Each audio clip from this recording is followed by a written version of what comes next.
After another Cold War with my childhood sweetheart, I didn't try to make amends. My friends all came to persuade me. He's just being difficult, saying the opposite of what he means. A stubborn person needs a patient lover. But I was truly exhausted and didn't want to give in anymore. These years of cold wars, arguments, and avoidance had left me too tired to distinguish whether he was genuinely stubborn or just didn't love me anymore. So when he threatened to break up with me again, I said, "Then let's break up." Ding! This novel reminds you to click the subscribe button in the bottom right corner to read the complete novel. Hearing me say this, Eric Walsh was visibly stunned. But I kept my head down and continued speaking. "I'll pack up my things and leave as soon as possible. As for the other things we bought together, just keep them. And if you could, please come and collect your clothes from my place soon.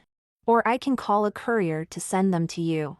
In the quiet room, only my voice could be heard. Eric's expression changed from gloomy to expressionless. He suddenly interrupted me. "What about Pudding? How do we split custody?" Pudding was a stray cat I had picked up at the entrance of the housing estate. I had adopted it and covered all its expenses. But it wasn't affectionate towards me. 8 out of 10 times it wouldn't let me hold it. A few times it had even scratched my wrists. On the contrary, Eric, who was usually indifferent and never cared for it, was the one Pudding would actively rub against, meowing and acting coy. "You can keep it too," I sighed. Even if I loved it very much, such differential treatment would make anyone's heart grow cold. "Sherry Tremaine," Eric suppressed his anger. "You were the one who missed Valentine's Day, and now you're the one throwing a tantrum?" But wasn't Eric the one who first mentioned breaking up? Perhaps he had forgotten. After all, he always had the words "break up" on the tip of his tongue. Because this threat was effective on me, it became his frequently used tool. "I told you, it was because the flight was delayed that I came back late." Eric just sneered. "Excuses. Why couldn't you have booked an earlier flight?" For this business trip, I had worked nonstop for over 10 hours to compress my work schedule. That's how I managed to catch the flight back on the same day. But Eric wouldn't listen. He would use 100 more reasons to blame me. So I remained silent, feeling a deep sense of helplessness growing inside me. Eric took a few steps towards the door, then turned back, his tone cold. "I won't come back until you realize your mistake." I said, "We've already broken up." But Eric acted as if he hadn't heard me. He tilted his head and continued on his own. "I'll give you one more chance. I'm not angry just because you were late." This was the first time he had ever said something like this. Usually, he would just slam the door and leave. Although his tone was still hard and uncompromising. "Think it over and come apologize to me when you're ready." I sat on the sofa for a long time before dragging my tired body to tidy up the living room. I retrieved the gifts from the rubbish bin. These were presents I had carefully selected from over a dozen shops while abroad. But the intended recipient hadn't even glanced at them, let alone cherished them. So they ended up worthless, just like the mess strewn across the floor. After cleaning the living room, I went to pack my things in the bedroom. This was Eric's house. Traces of my existence were everywhere: the mugs we chose together, the blanket, the couple's dinnerware. I only packed a few clothes before walking out with my suitcase. As I reached the door, a yellow blur suddenly rushed out. As if trying to stop me, Pudding flopped down in the middle of the living room and wouldn't budge. His round eyes stared intently at me. When I first found him, he was dirty and thin, as if malnourished. Now his fur was fluffy and glossy, quite adorable. I crouched down, and unusually, Pudding didn't reject my touch this time. I stroked his head. "I'm leaving. He'll take care of you from now on." Pudding should be happy with this outcome. After all, he's always preferred Eric. Unlike me, who he never warmed up to. I detached Pudding's paws that were clinging tightly to my trouser leg. Ignoring his noisy meowing, I picked up my suitcase and left. When I reached the entrance of the estate, I received a phone call. It was Eric's friend, his tone accusatory. "Sherry, why did you argue with Eric again? He's drinking now and no one can stop him. Come quickly and get him home, he's about to wreck my pub." I felt helpless. I don't know why he's angry. He flipped the table as soon as he came in. There was a pause on the other end, then a surprised tone. You don't know? He found out you had dinner with another man, and he even drove you back to the hotel. Eric's jealous. I explained, that was a client. We were just having a business dinner. He drove me because it was raining that day and I couldn't get a taxi. So this was the real reason Eric was angry. Eric had always been like this. He would get jealous and upset if I talked to other men for too long. I knew it was because he loved me and felt possessive. But now, I just felt tired. I can explain everything. I just don't understand, I said softly into the phone. Why would he tell you everything but not ask me directly? I once asked my best friend what she does when she argues with her boyfriend. She thought for a moment and said, it depends on who's right or wrong. Once both people calm down, just talk it out and it'll be fine. But Eric isn't like that. He keeps everything bottled up inside. I never know why he's angry. Every time I have to guess, or ask his friends. I can't figure out why he's unwilling to communicate with me. Or why he'd rather confide in his friends than ask me directly. Later, I learned a word called stubborn. Eric is the most stubborn person I've ever met. He's sensitive and moody. He always avoids and retreats, testing me with cold words. Everyone says stubborn people aren't suitable for relationships. Only I didn't believe it, rushing in with passionate enthusiasm. But now I'm lost. If only one person is always taking the initiative in a relationship, can it really last? I moved back to my own place. Though we didn't see each other in our personal lives, we still had to interact at work. We worked at the same research institute, but in different departments. During a work handover, I saw Eric with a young woman. The girl had an innocent air about her. She was a postgraduate who had just joined this year, named Mina Bell. When Eric saw me, his eyes lit up for a moment. But I didn't look at him, just calmly handed over the work. Eric's warm expression instantly turned cold. He walked straight past me without a sideways glance or a word. I overheard Mina gossiping curiously. How did Mr. Walsh get such a big scar on his arm? I was startled when I first saw it. Someone explained. You're new here, so you don't know. Our Eric and Sherry from the other department were a couple, famous for being a match made in heaven. That scar is from when Eric carried Sherry on his back during an earthquake drill. I heard because of that scar he couldn't become a pilot, so Eric switched to a different field and came to our institute. Mina's eyes were full of admiration.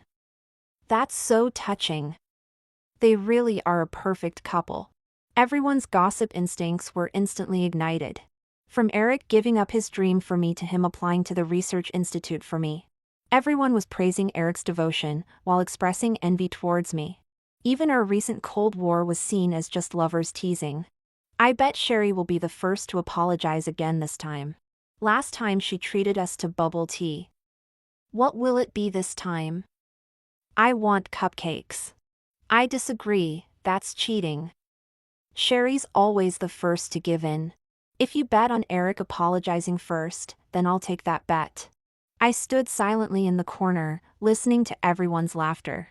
But this time, they were all wrong. Eric and I have broken up. Please don't bring it up again in the future. My appearance put an end to the discussion. Everyone looked at each other in dismay, then quickly dispersed. In reality, our relationship was far from as perfect as others thought. One Cold War and argument after another. Unknowingly, it had become full of scars and on the verge of collapse.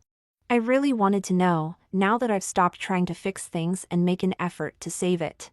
Eric, will you notice? Will you try to win me back? This time, will you be the first to apologize to me? For a whole month, Eric and I were like strangers. As if in a battle of wills, neither of us was willing to give in first. Meanwhile, Mina and Eric were getting closer and closer. They ate together and left work together.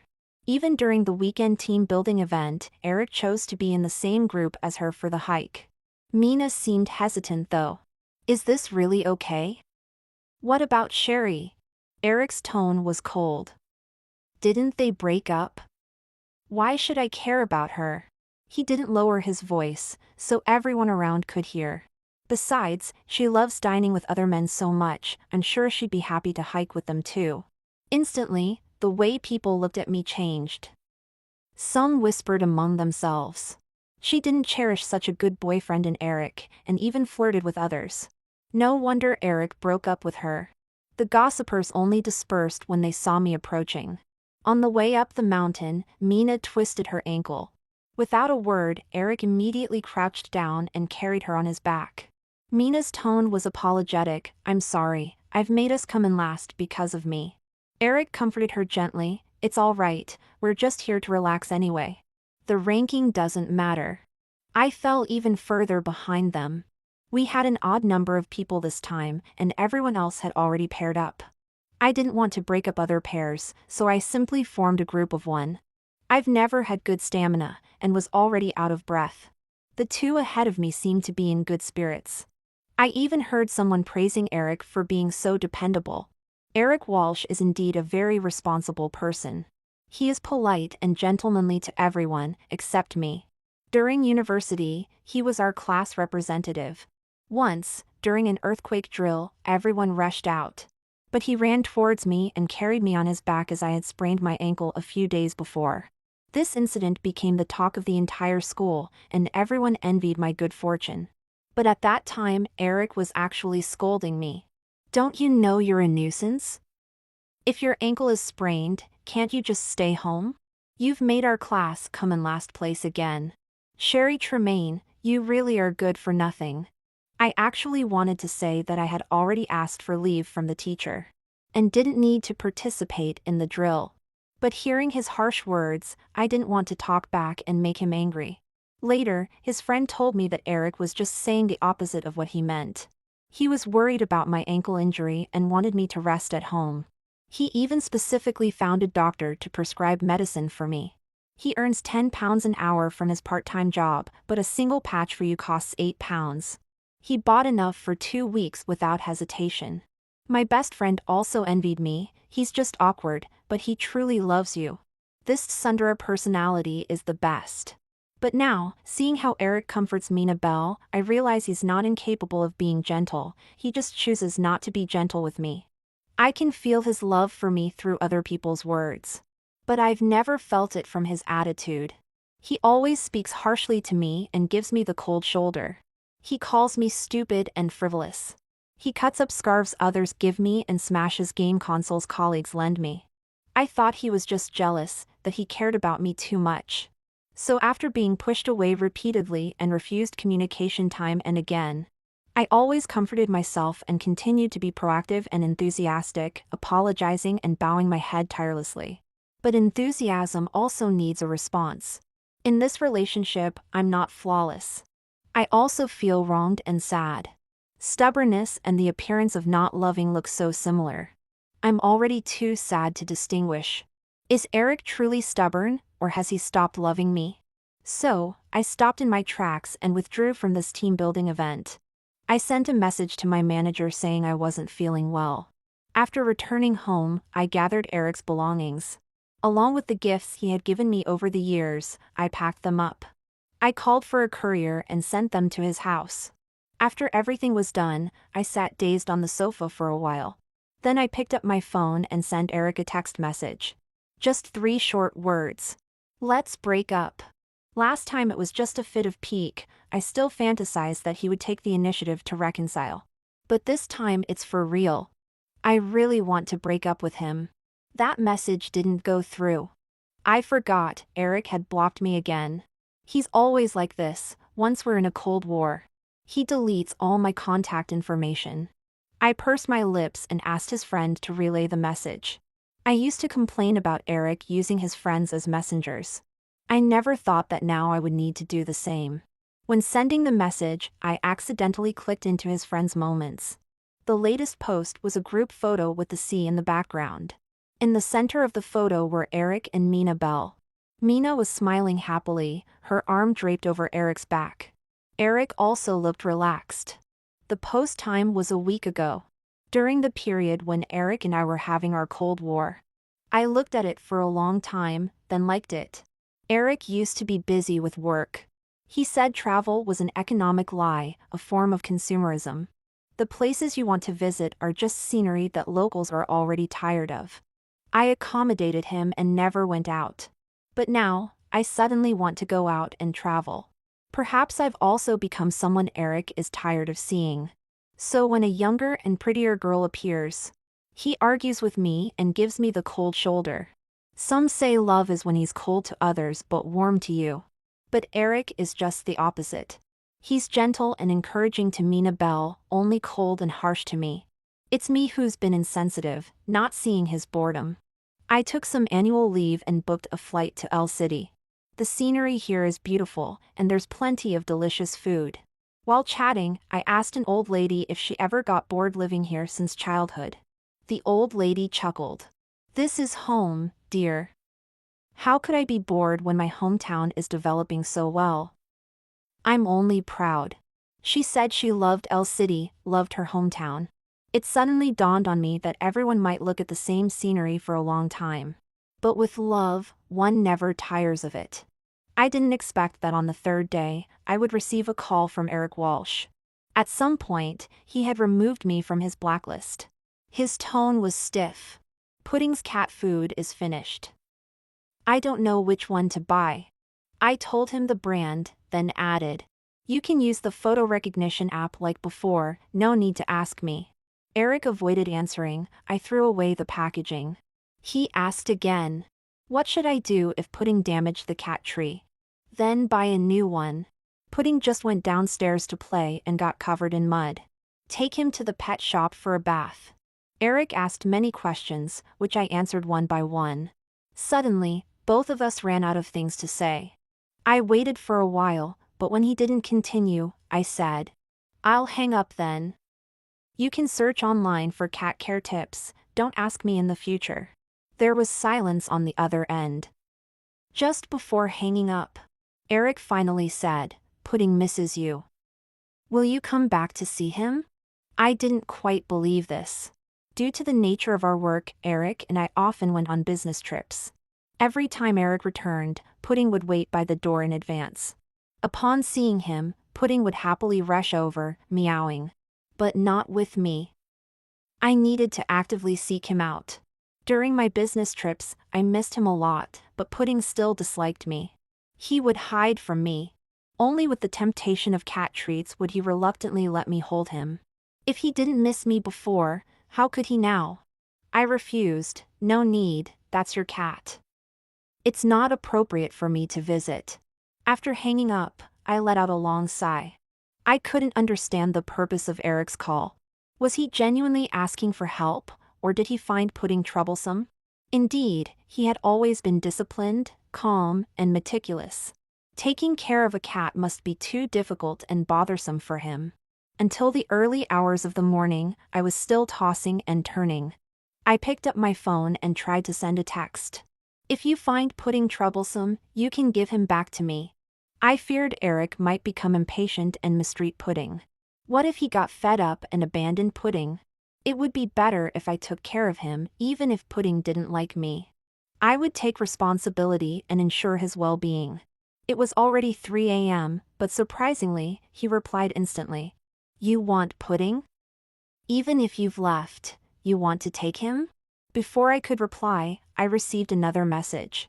"What about me?" But the next second, this message was retracted. I wondered if I had imagined it. After a while, Eric sent another message. "Send me your location. I'll bring Pudding to you." At the coffee shop, Eric was holding Pudding in his arms. He looked tired and disheveled, with faint dark circles under his eyes. I hadn't expected him to arrive so quickly. Calculating the time, he must have booked the earliest flight right after sending the text message. As soon as Pudding saw me, it started struggling desperately.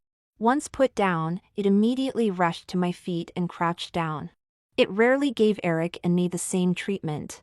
It meowed and purred at me coquettishly, but this time I only opened the cat carrier. I didn't pick it up. There were 3 or 4 scratch marks on my arms from it. The wounds wouldn't fade, and my sadness was real too. After taking Pudding, I was about to leave. But Eric called out to stop me. He pursed his lips. Someone told me that the person you met on your business trip was just a client. I misunderstood and got angry at you without clarifying. And that friend's post you liked, I was out with friends to cheer up. And we happened to run into Mina, so we all took a photo together. I stood still, quietly listening to Eric's words.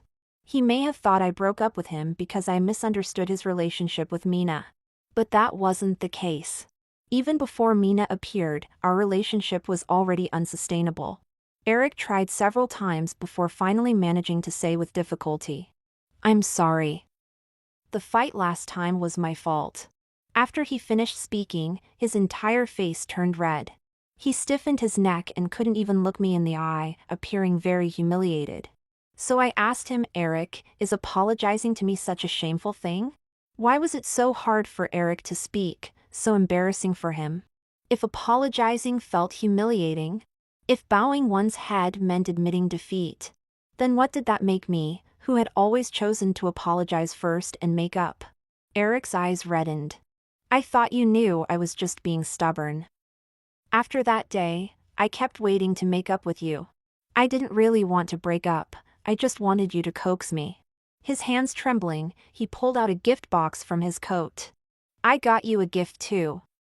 It's that necklace you love so much." Eric's voice choked up.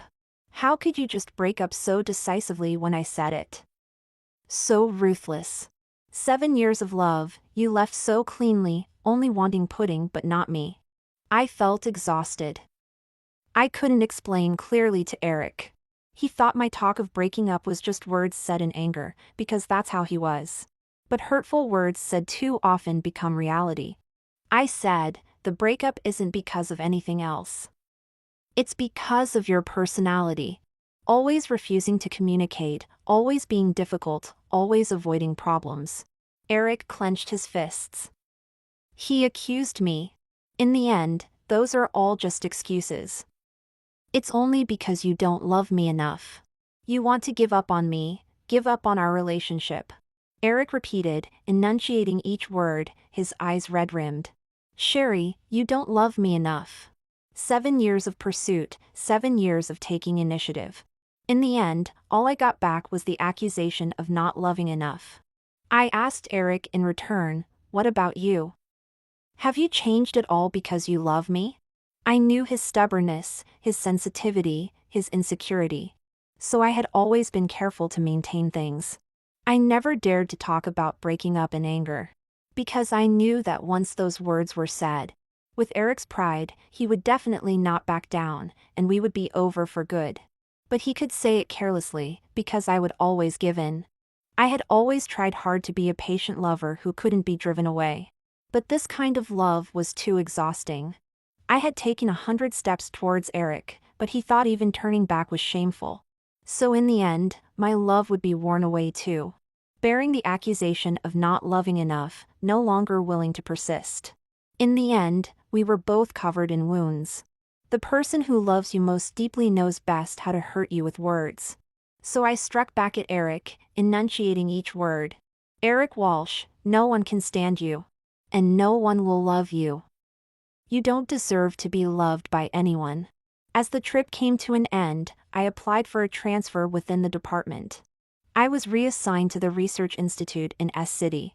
The equipment there was more advanced, offering me the best opportunities for development. As I was leaving, Mina approached me hesitantly. "Miss Tremaine, I'm sorry. That time I really did run into Mr. Walsh by chance. He had been in a bad mood lately, so he went to the seaside to clear his head." I glanced at her and then lowered my gaze. "You don't need to apologize to me. Eric should be the one apologizing to you." The young girl was still too naive to realize how obvious the adoration in her eyes was. Eric's closeness to her was somewhat intentional. Eric was a germaphobe. This extended to his emotions as well. I never doubted his devotion and loyalty. I knew he wanted to make me jealous and force me to confront him. This was a tactic only he would dare to use. In the past, during our Cold Wars, I had tried to make him jealous too. I had hoped it would give him a sense of crisis and stop him from getting angry with me. But it didn't work. Eric threw all my belongings out of the door. He completely ignored me and even had all his friends block me. It was then that I realized this tactic wouldn't work on him. If I took one step back, he would retreat 100 steps. In our relationship, one person needed to cling on desperately for it to survive. And that person had always been me. After moving to S City, I made some new friends. During holidays, we would go bungee jumping and skiing together. I couldn't remember the last time I had done such extreme sports. I used to be optimistic and confident. I was always an enthusiastic participant in all kinds of school activities. Later, Eric hid my passport and ID card. He frowned, his tone displeased. "Sherry Tremaine, can't you stop bouncing around like a monkey?" My friends tried to convince me. "Don't you know him by now? He's just saying the opposite of what he feels. He's clearly worried about your safety and afraid something might happen to you. You know these extreme sports can be dangerous. If he didn't love you, he wouldn't care." I was persuaded. From then on, I left all the group chats and gave up all extreme sports. But now, as I ski down the slope with the breeze in my face, watching the sunset, my friends cheered and complimented me. "Sherry, you're amazing. This must be professional level, you could be an athlete." We all huddled together, chatting and joking around boisterously. Even if there were disagreements, they would be forgotten after a meal. Everyone would be back together, laughing and having fun. No matter who it was, they would speak their mind directly. It had been so long since I'd heard praise, since I'd felt this relaxed. I was infected by this mood too. I smiled, exhaling the gloom from my heart.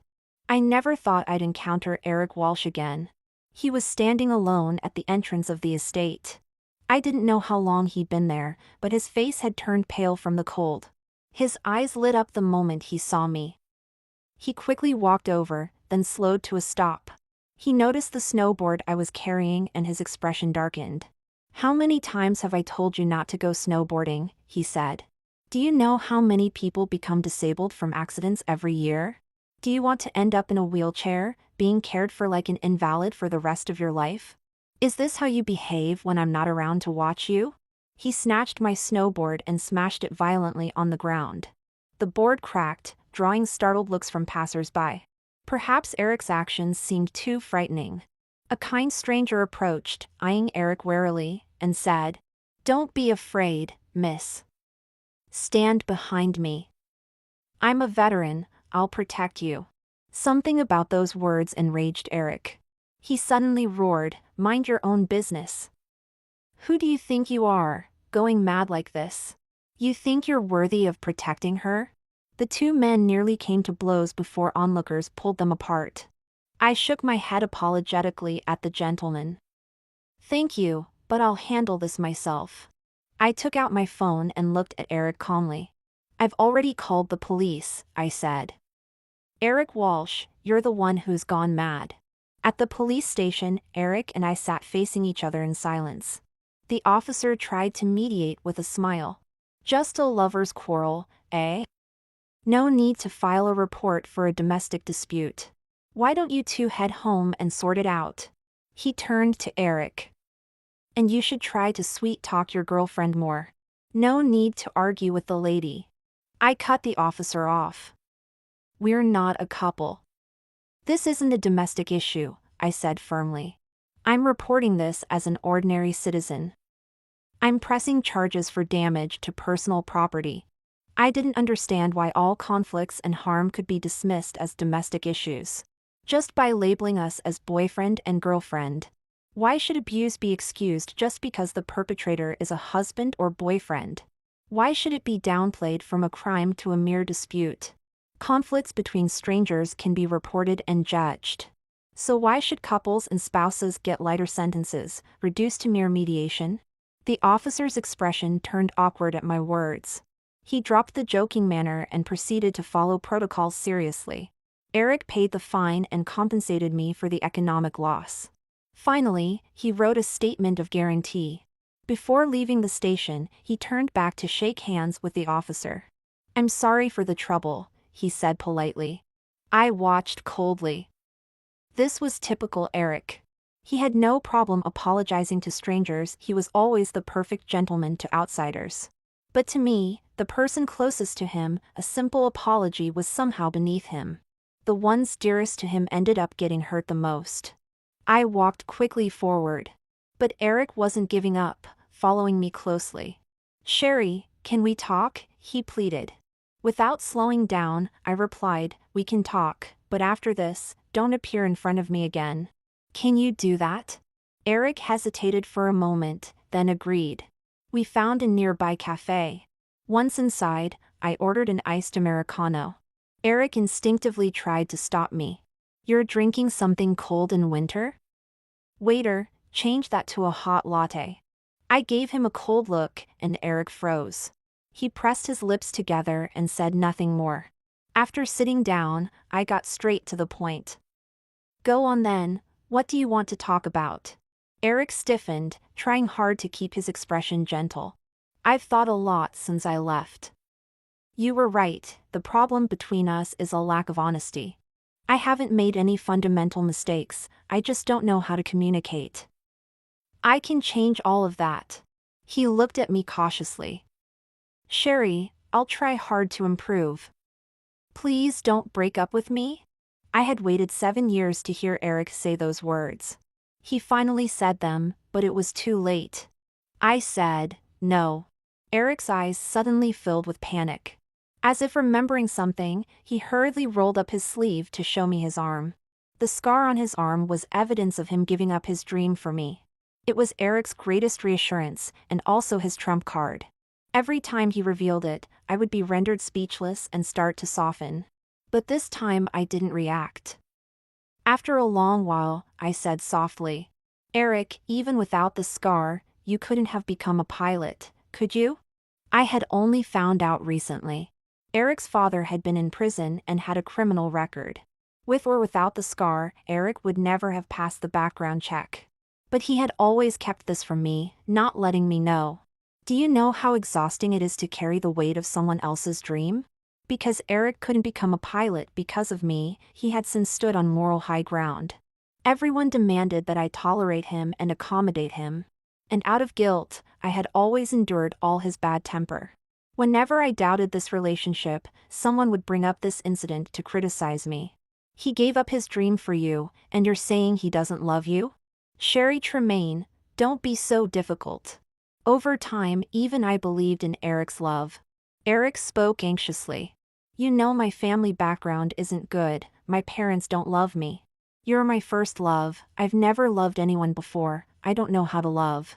"Then why didn't you learn?" I interrupted, my voice choked with emotion. "So I deserve to be deceived, to be played like a fool?" "Eric Walsh, did you trick me because I'm stupid?" Eric quickly denied it. "No." He looked up, and I could almost see tears welling in his eyes. He said quietly, "It was insecurity. Insecurity made him sensitive, insecurity made him rude. And lack of love made him unable to love. So he was always anxious, always testing.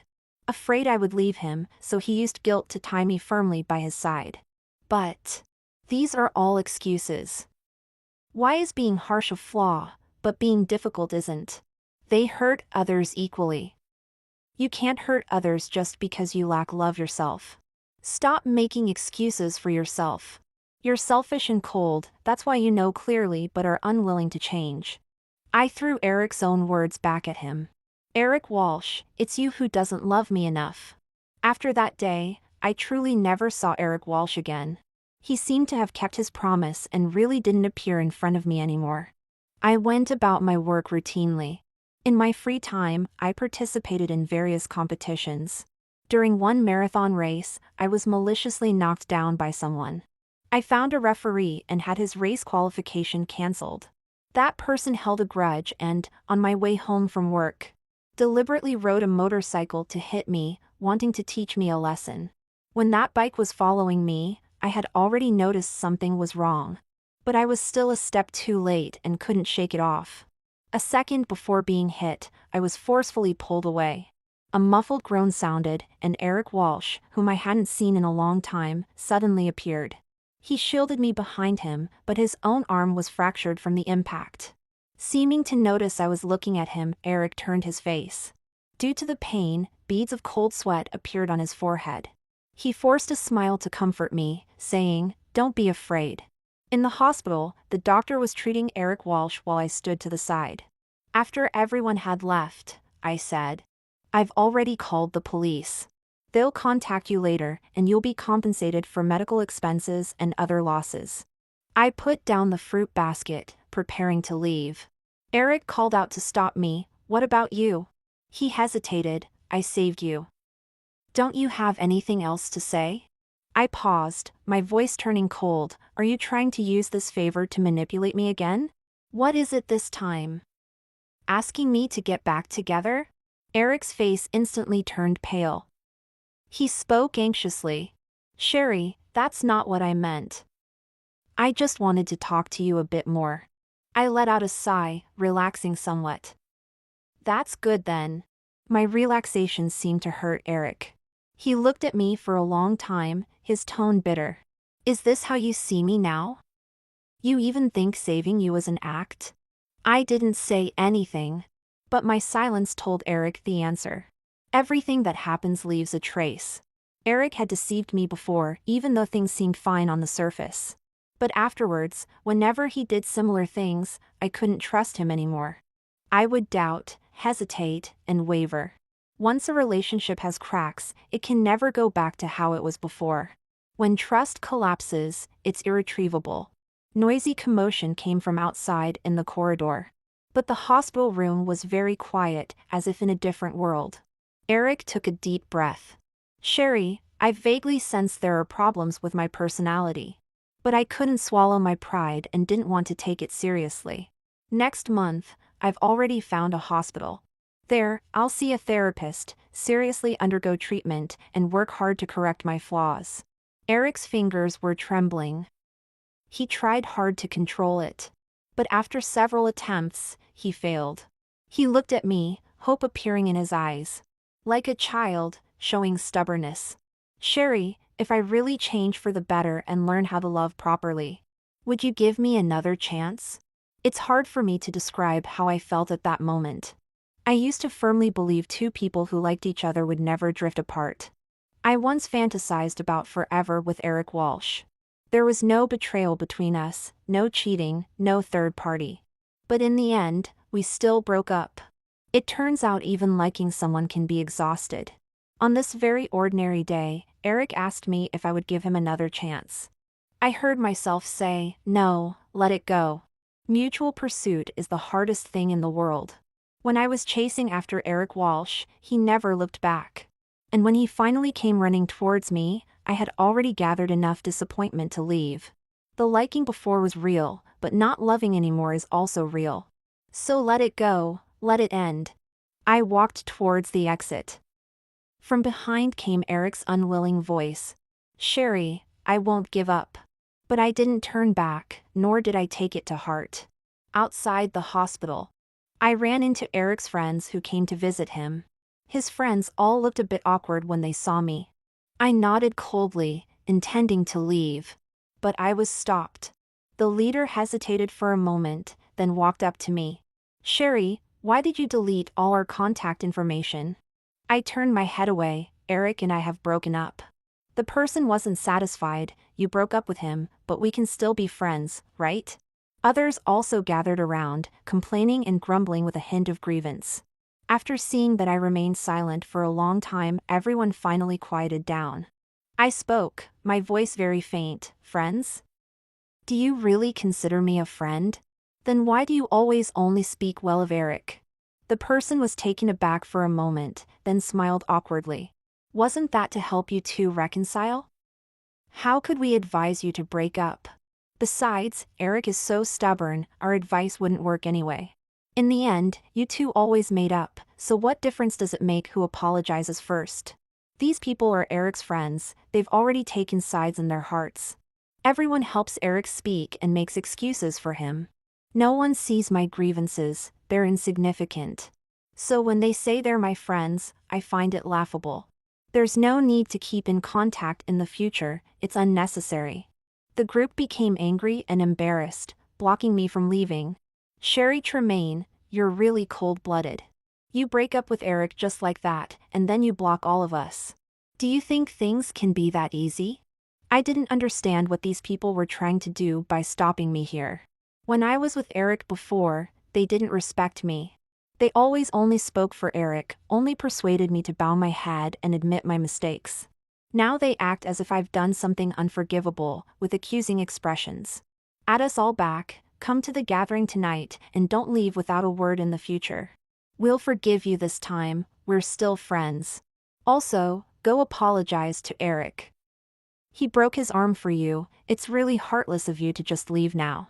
Again with this commanding tone, again standing on moral high ground to criticize me. I'm really curious how they can make these demands without their hearts racing or faces flushing. I flatly refused, I said it's unnecessary. Seeing you now only makes me feel sick. Besides, I'm not the one who hit him. If you want an apology, go find someone else. What does it have to do with me? Someone couldn't help but jump up. His face looked somewhat ferocious as he threatened me. Sherry Tremaine, we gave you a way out but you refused. If you force us to reveal those things about you, don't blame us for being unkind. I soon found out what they meant by being unkind. A video was suddenly posted online. It started with the phrase, I have a friend. From his friend saving money in high school to buy gifts for his girlfriend, to giving up being a pilot in university to save his girlfriend. They were together for 7 years. Unexpectedly, the girl cheated, having dinner and booking a hotel with another man on Valentine's Day. When the guy questioned her, she broke up with him instead, leaving him so devastated he even ended up in the hospital. This video quickly went viral online. At the same time, the blogger also posted some photos, including photos of the girl at a hotel entrance with someone else, and photos of the guy's arm with horrific scars. The comment section exploded instantly, everyone was indignant. This girl is really awful, cheating after 7 years together. I hope this scumbag woman never has a good life. Why am I the only one who thinks the guy is a pure love warrior? Giving up his dream for love, it's so touching. Why can't I meet a man like this? I heard the guy's mother passed away early.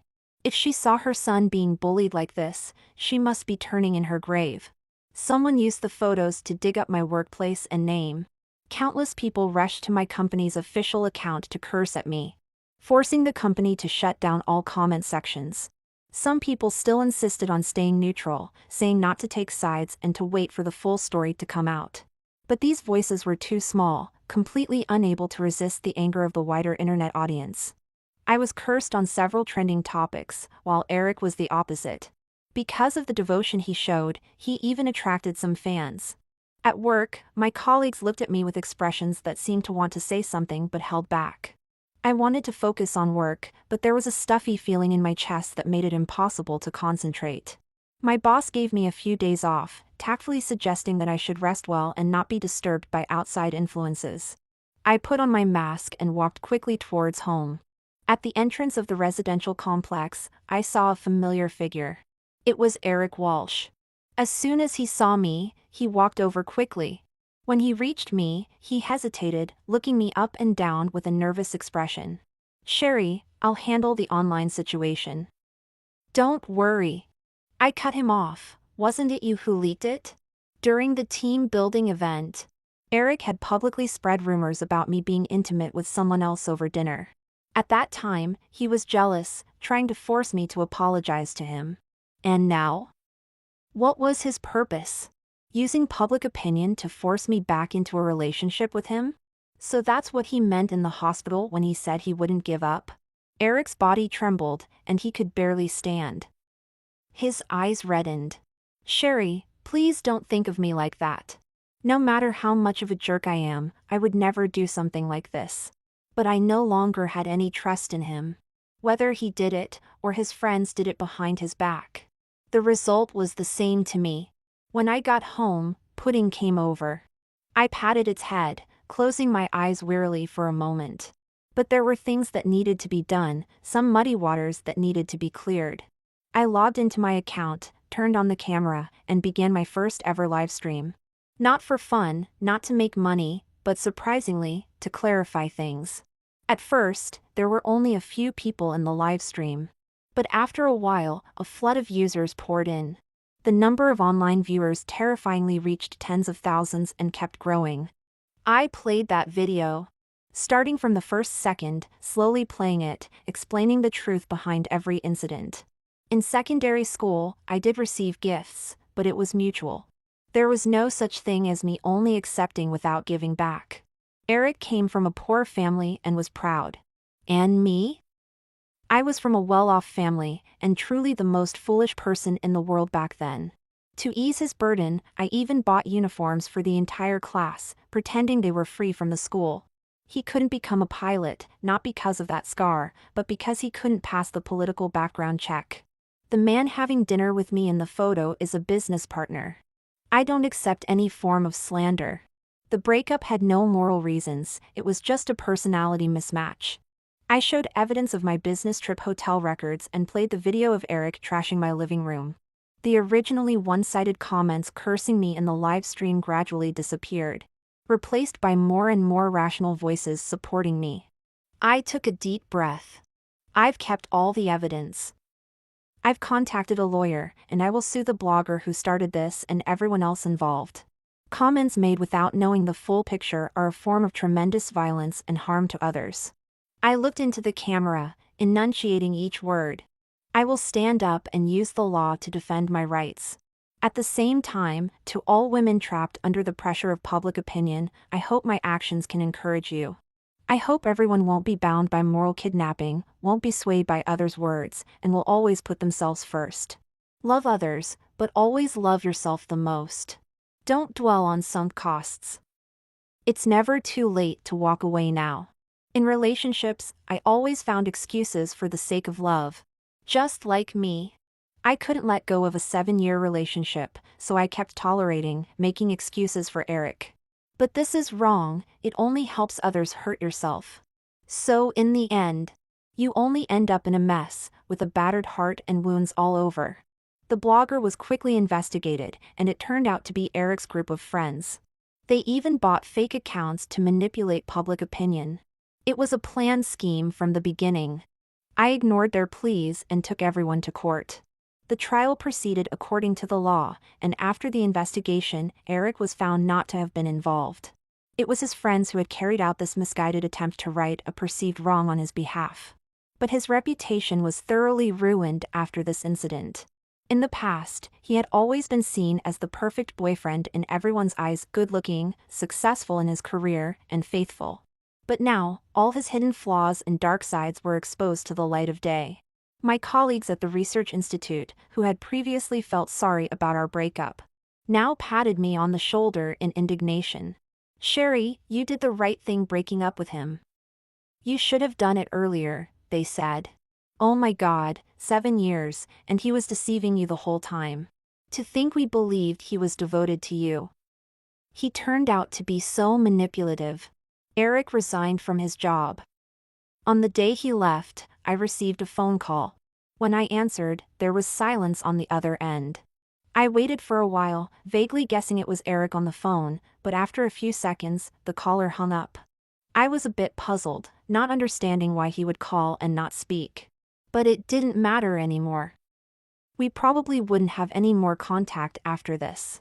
I never expected that a year later, I would encounter Eric Walsh again. I was on a business trip out of town when I ran into him on the street. He was alone, staring absent-mindedly at a stray cat by the roadside. "Sherry, how is Pudding doing?" he asked. Ever since I had taken Pudding away, for some unknown reason, it had changed its usually aloof attitude and become affectionate towards me. The scars on my arms from its scratches had gradually faded and healed over time. "He's doing well, even put on some weight," I replied. "That's good." After these few words, we ran out of things to say. I glanced at my watch, not wanting to waste any more time here. "Mr. Walsh, I have to go now. I have some business to attend to," I said politely, picking up my bag to leave. Eric stopped me. "This past year, I've been receiving treatment at the hospital," he said. "The psychologists there are very good, and the treatment has been effective. I've wanted to see you again, but I was afraid. Afraid that you would hate me, he continued.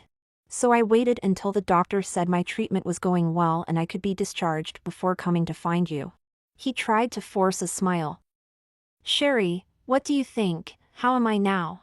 He even turned in a circle, stepping back to let me observe him. I thought for a moment. You seem to be doing well, I said.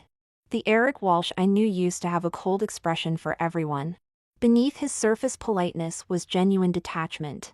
But just now, when he passed by a street stall, he naturally helped pick up some oranges that had fallen. When someone bumped into him, he gently said it was all right. Unlike before when he would have looked disgusted. It seemed as if he had gained some human warmth. I hadn't expected psychological treatment to be so effective. Eric hesitated. Now that I've changed for the better, and I still love you, would you consider? I wish you well, Mr. Walsh. I hope you continue to improve and meet someone even better, I interrupted him. Eric's face instantly turned pale. But I had already turned to leave, walking into the setting sun. The last rays of daylight spread across the land, bathing everyone in a warm glow. I no longer had to guess at Eric's hidden meanings. He had become bold and brave, unhesitating. Willing to express his love and his persistence straightforwardly. But no one stands still forever, waiting in the same place. Eric might have changed for the better, but I had grown even more. Like new buds sprouting from a withered tree, or how a new day's sun rises after every sunset. It was much later that I understood, taking initiative is a gift. A very rare gift. People who are proactive and enthusiastic are the true treasures of this world. They shouldn't be mocked or hurt. I would forge ahead towards a better future. And I would have a better life. Pudding's side story. My master is called Sherry Tremaine. A gentle name indeed. I deliberately bumped into her feet that day. Because she has such a good temper. Everyone from the neighborhood kids to the fruit shop owner likes her. So I thought she would be nice to me too. Sure enough, I saw the sympathy in her eyes. Since then, I've had a warm home and delicious food. I felt quite smug. Surely I must be the cleverest cat in the world. But now, looking at the stranger at the door, my fur is almost standing on end as I hiss threateningly at them. It's Sherry's friend. She's going back to her hometown and wants to leave her cat with Sherry. Over these few days, I've finally realized. While Sherry is indeed kind, she extends that kindness to other cats too. I feel uneasy, suddenly sensing a crisis. But soon I discovered a solution. My master's boyfriend is called Eric Walsh. I don't really like him much, as he's quite cold. Several times, I felt he wanted to get rid of me. He thinks I've stolen Sherry's attention, so he dislikes me. But it doesn't matter. As long as Sherry likes me, he can't do anything about it. After an argument once, Eric missed Sherry's birthday, and instead went to another woman's gathering. That day, Sherry sat in the living room for a long time. When Eric came back, I heard her apologize. I'm sorry, I'll decline my colleagues' gatherings in future. It was too late that night so I couldn't come back. I won't stay at someone else's place again. I felt like I'd discovered a new world. It turns out that by acting distant, you can make Sherry feel insecure and thus become closer to me. So I started to copy this behavior. Although I don't like Eric. He's the only one in the house I can use. So I began to deliberately distance myself from Sherry, not letting her hold me. Sure enough, this method worked very well. Sherry bought me lots of new cat food. She even got many fun toys to please me. And I, under her expectant gaze, only had to mercifully let her touch me a bit, and she would be overjoyed. Once again, I felt smug. Surely, I am the cleverest cat in the world. Sherry abandoned me. When we met again, I couldn't even think about distancing tactics anymore. I only knew that one wrong decision had led to me being left behind. I resented Eric a bit. His bad example had almost led me to make an irreversible mistake. Fortunately, Sherry was still willing to give me another chance. I know. It's because of her sense of responsibility. Since she picked me up again, she definitely wouldn't have the heart to abandon me again. I was almost overwhelmed with gratitude. I don't think I'll be so foolish again in the future. If I like someone, I should show that I like them. Not be awkward and say one thing while meaning another. I'm the stupidest, worst little cat in the world. But I've met the kindest, gentlest owner in the world. From now on, I'm content.